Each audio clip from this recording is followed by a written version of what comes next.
Okay, so Young Justice episode 13. I'm not really sure if this is gonna work because I have a microphone, a brand new microphone. I'm not sure if it's gonna be tight enough or high enough, or if I'm going to be able to get this clearly enough to help or improve. Maybe it's just my thumbnails. I don't know. But I bought a cheapo microphone to attach to my shirt, so I can have one just in case it helps with audio quality and letting y'all hear me better, so that I can boost the ratings and the views and everything else like that. But anyway, Young Justice episode 13. We deal with two things this episode. The first thing is the thing that I knew we were going to have to get to at some point, which is Beast Boy. Beast Boy really doesn't do much in this show. Basically, his whole thing is that, like, he was on this show, on this TV show, and he's quit the Young Justice, and he's working on this TV show. And then he goes into his mind, and somehow that convinces him to rejoin the team. But we don't really get many missions with him. Basically, the fourth season just deals with him being depressed because his girlfriend died or some crap. I think her name is Perdita. Like, she's a princess from somewhere, but I don't know because the show really doesn't go into her very much. And it's super frustrating because I like Beast Boy, but we really don't get a lot out of him this series, and he basically just nothing but mope for most of the season, especially in season 4. I did appreciate the Teen Titans Go parody, especially with the same artwork. That was kind of funny. The Doom Patrol Go, that was actually kind of clever.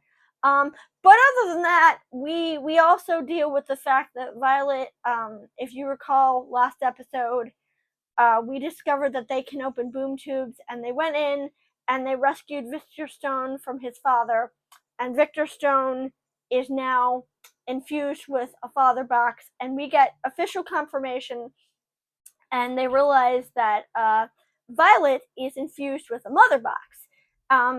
And Artemis remembers, or someone remembers, that when they were looking around the lab earlier in the season, they discovered a destroyed mother box, and they saw a flash of light, and they realized that it was basically the mother box escaping into Violet. And if you recall in the previous episode, when Artemis took Violet to meet Satana and Dr. Fate, Dr. Fate said he sensed an old Violet was basically an old soul in a young body, and that old soul was the mother box. And this, spoiler alert, this is what leads Violet to realize they're non-binary, because they're in the mother box and not Violet, but we'll get to that, and I think that's very cool. But obviously, Victor is freaked out by all of this, and we also discover that the father box is basically taking over his body and causing him to be extremely, violent and out of control. And it's funny to me that now Brion, of all people, is preaching patience, which means that we're making progress with him. We're getting to the point where he actually has calmed down, and I think that's awesome. Ending notwithstanding. I know I keep saying that, but the ending of this season is truly sad, and I hope if there is a season 5, we come back to it and fix it. But anyway, that's pretty much it.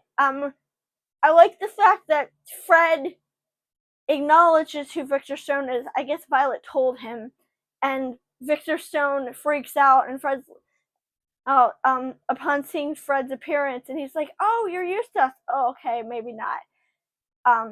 But to be fair, as Victor pointed out, it's not so much that he's freaked out; it's that they just caught him off guard. It's that a giant bug creature, which is half naked and still growing his shell, I might add. That is a really awesome touch, that he's still growing his shell back, because I'm assuming that shell takes a while to regrow. So that is an attention to detail I'm really impressed with us with. But now we're going into the thing with Beast Boy, and I don't care, and I'm probably mostly gonna skip it. We still haven't officially introduced my favorite character. He's been mentioned by name, but we haven't met him yet in person, so I'm looking forward to that. But overall, not the greatest episode, not bad, but basically nothing, not a lot happened. We just get to the point where Beast Boy rejoins the team, although it's not going to actually lead to him doing anything with the team, I don't think, as I recall. Also, Brienne and Violet are still, becoming a thing, and it's super cute, and I love that. But anyway, we are at episode 13, which means we are officially at the halfway point, and tomorrow will be episode 14 with my new microphone, which I hope works.